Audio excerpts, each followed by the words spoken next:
ఏ భూకంపం జరగలే, ఏ నమ్మకం జరగలే. ఇక్కడ ఎవరో ఒకరిద్దరు అవలగారు, ఎవరో ఒకరిద్దరు అవలగారు, అది కూడా చెప్తుండే. కేవలం ఇవాళ అధికారం వచ్చిన ఒక కొత్త ఇదిలా 2-3 కేసులు పెట్టించి ఏదో పైశాచికానందం పొందుతాం అనుకుంటారు. మన శక్తి 4-5 సార్లు ఓడిపోయినాక బాబు కొద్దిగా మతి స్థిమితం తప్పింది. అలా పైన ముఖ్యమంత్రి కూడా ఇక్కడ ఈ అవలగాలు కూడా గట్టిగా ఉంటుంది. నేను వాళ్ళందరికీ ఒకటే చెప్తున్నాం, ఇక్కడ ఒకటే చెప్తున్నాం. ఇవాళ మిమ్మల్ని ఏ ఊళ్ళో ఏ మండలంలో ఎవడెవడు సతాయిస్తుండో మంచిగా రాసి పెట్టుకోండి. వాళ్ళ నీతిలో సాగించే చెప్తలేను. నేను కూడా అన్ని రాసుకుంటున్నా.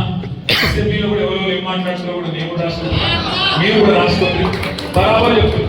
వీళ్ళు ఒక్కొక్కరికి టైం వస్తుంది, టైం మళ్ళా వస్తుంది. ఎందుకంటే ప్రజలకు ఆల్రెడీ అర్థమైంది. దేశపతి శ్రీనివాస్ గారు మన ఇక్కడికి వచ్చింది దీక్షా దివసం ఒక మంచి కథ చెప్పింది మీకు.